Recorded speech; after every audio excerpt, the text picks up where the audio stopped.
Alright.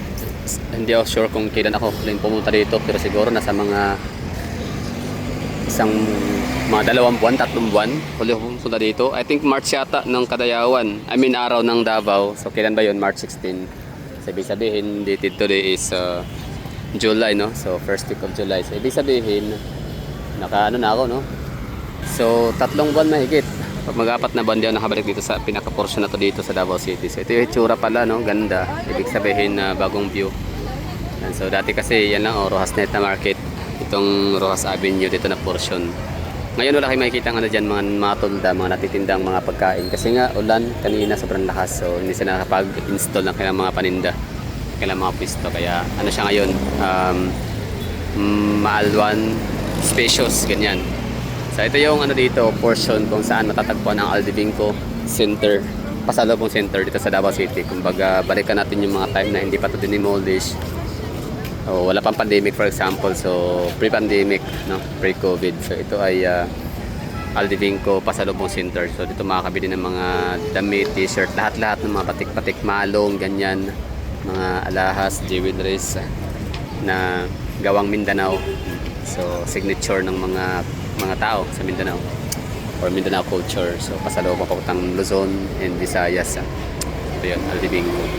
So ang Aldibingco naman dito ay inilipat na ngayon sa Poblacion Market. So saan ba yun? Meron akong vlog dyan. Hanapin nyo lang Poblacion Market by Gala the Explorer. So sa likod lang nitong ano, yung gusali na yan. So ito naman yung Aldibingco ngayon, ang itsura. So ginawa na siyang parking lot, parking space, which is ang talino, no? Mahanga ko sa may-ari nito. I think ang nagmamayari nito is Ayala Alcantara. Tama pala. Alcantara pala may-ari ng Aldibingco. Aldibingco means Alsons Development Corporation, Alcantara, and Sons, mga ganyan. So kapag sinerge po kasi yung Ashuela Cove, so dalawa ang ibibigay nilang mapa. So ito yon sa Aldibingco tsaka doon sa may Ashuela Cove, kasi sila pala may-ari nito.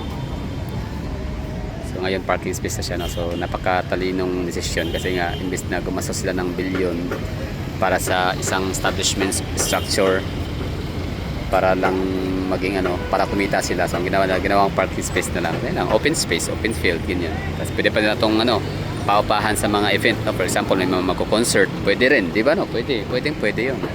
O imbes na sa Rizal Park, dito na lang.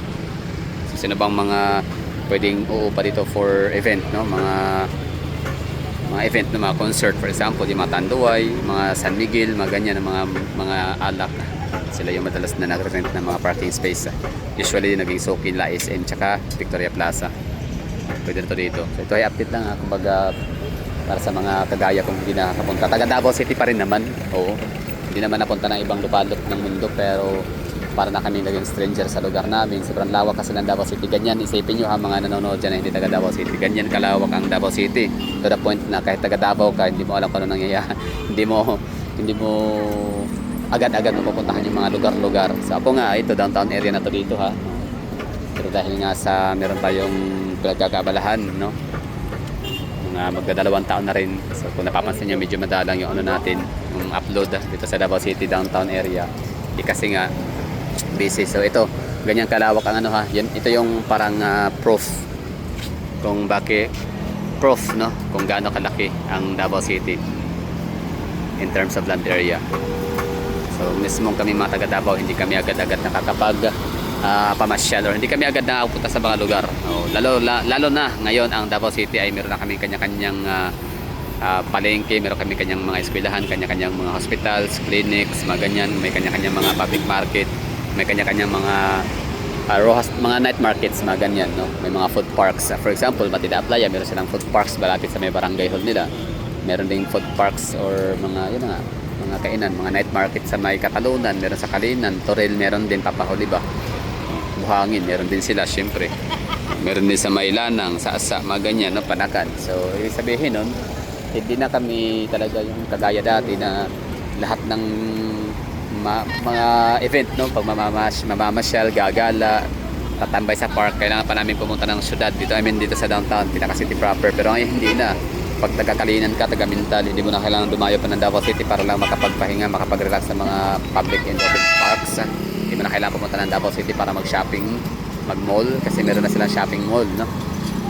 Meron sa Toril, meron sa basta yung mga distrito, mga barangay, meron na kami dito. So ganyan ang Davao City ka, lawak, kalaki. Oo, so to the point na yan nga, kahit taga Davao ka, hindi mo na masyadong may explore yung syudad. Hindi ganun kadali, hindi ganun kabasta-basta. For example, ito mga estudyante, dito nag-aaral, dito nag-dorm sa downtown area. Hanggang dito na din sila, iikot mundo nila. Ibig sabihin is kailangan pa lang pumuntang sadya, no? Sa Kalinan, sa Toril, Buhangin, kung ano man yung may mga may mga invitation, birthday party, alak, ganyan. So, yun yung time na makakapunta sa mga lugar na yun. Napakalayo din naman kahit paano. So, ako, eto. Example, partida, vlogger pa ako nito ha. Nag-vlog, nag-content pa. Pero hindi ko siya magawa-gawa. Dahil nga sa, hindi siya ganun accessible siya, pero, ayun, busy. So, ito na yung itsura. Ako'y dumaan dito muna saglit para siguro try kong kumain. So, suyorin natin mula dito. Starting from here, so anong meron? Menu. Barbecue chicken. 495 chicken. Kusina Dabao. Ayan. Kusina Dabao. Para ano sila na tawag dyan? Food cart. Food cart ba? Tama. Okay. Ice Giants. Ayan, kilala yan dito sa Davao City. Matagal na yan, Ice Giants. So ito, fruity cream.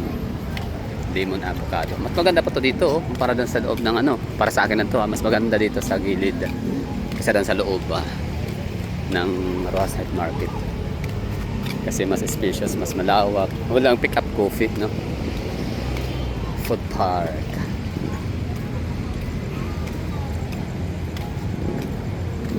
Pickled cup. Mga coffee shop dito. Coco Hall. Coco House. Nice one. Ate. Yung mga dito, mga makikita natin. Dating Aldivingco, ngayon ay parking space na siya. Tapos ang gilid ay pinaupahan nila sa mga food trucks. Hindi nila pa food cart, food trucks pala. Diba? Ang ganda, no? Mas maganda siya tignan. Mas luminis. Mas maaliwalas. Kasi dati parang no, nung nasarado na yung Aldivingco, parang siya, masyado siyang sagabal, ganyan, harang sa view. Ito na siya ngayon, tsura. This one. Simple lang ang Davao, ha? Hindi kami ganun kagara, hindi ganun ka magarbo yung disenyo ng syudad namin. Pero ito lang, kumbaga simple pero sustainable. Pang long term talaga ang style ng natin dito mga gobyerno sa Davao. Kaya mga ginagawang view. Hindi sila masyadong invested sa papugi, paganda. Oo. Kumbaga ang mahalaga sa amin ito is nagagamit siya. Hindi kailangan gastusan ng malaki para sa beautification. Pero sana ewan ko lang, paano yun? Tama ba yung ko? Assumption ko lang yun, ha. Maaaring mali. Pero talaga kasi talaga safety, foods, trabaho. And yun ang mga namin dito, priority ng aming syudad, ng aming mga gobyerno, mga lingkod bayan. So dito naman na portion ay lechon belly. Yan, pork ba yan, manok, I don't know. 7-Eleven, nalagdagan na siya ng dito, competition. Ayun, may mga manok. Okay.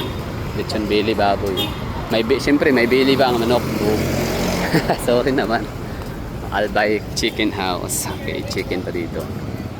Sa unahan naman ay Bean Express. So yun yung Angkor Land, or by Angkor Land. That's Tooto Pickling.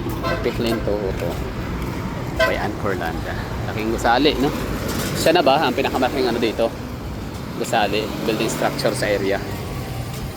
Kung sa kabuoang Davao City, I think pangalawa siya sa Verdun Park. Ay comment nga dyan sa mga mahilig sa mga high-rise buildings and skyscrapers. Okay na, we're done. So, thank you for watching. Sana ay magustuhan nyo. Hanap ako dito ng pwedeng kainin. Makakain, ganun.